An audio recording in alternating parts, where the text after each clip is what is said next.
ഇന്ന് നമ്മൾ തയ്യാറാക്കാൻ പോകുന്നത് അയില മുളകിട്ടതാണ്. ഇത് തയ്യാറാക്കുന്നത് എങ്ങനെയെന്ന് നമുക്ക് നോക്കാം. ഒരു ചട്ടിയിലേക്ക് എണ്ണ ഒഴിച്ചു കൊടുക്കുക.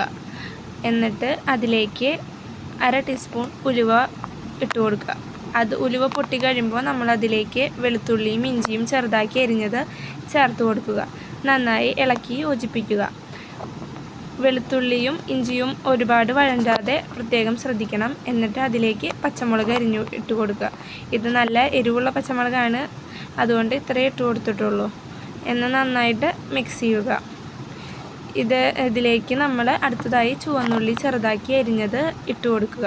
അത് നന്നായി വഴറ്റിയെടുക്കുക. ഇതേ സമയം നമ്മൾ അപ്പുറത്തെ അടുപ്പിൽ തക്കാളി ചെറുതാക്കി അരിഞ്ഞ് അതിലേക്ക് ചുവന്നുള്ളി അങ്ങനെയുള്ള ചുവന്നുള്ളിയും ഇട്ട് വെളിച്ചെണ്ണ ഒഴിച്ച് വഴറ്റിയെടുക്കുന്നുണ്ട് കേട്ടോ.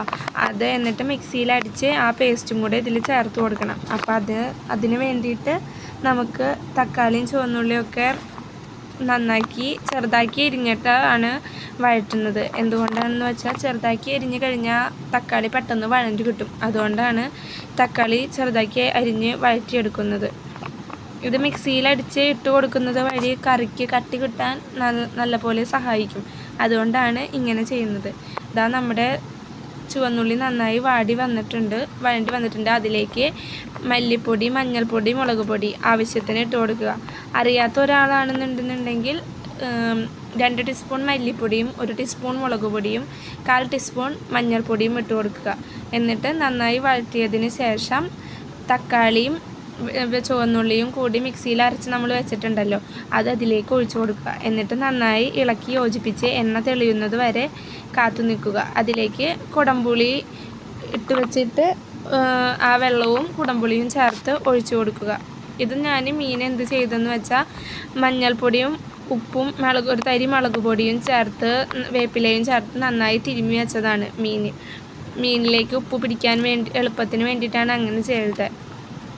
ഇനി ആ തിളച്ച ഇതിലേക്ക് ആവശ്യത്തിനുള്ള വെള്ളം ഒഴിച്ചു കൊടുത്ത് അത് നന്നായി തിളച്ചതിന് ശേഷം നമ്മൾ തിരുമ്മി മാറ്റി വെച്ച അയില മീൻ അതിലേക്ക് ഇട്ട് കൊടുക്കുക. എന്നിട്ട് നമ്മൾ ഇളക്കാൻ പാടില്ല, തവിയൊന്നും ഉപയോഗിച്ച് ഇളക്കാനൊന്നും പാടില്ല. ചട്ടി വെറുതെ ചുറ്റിച്ചു കൊടുക്കാനേ പാടുള്ളൂ.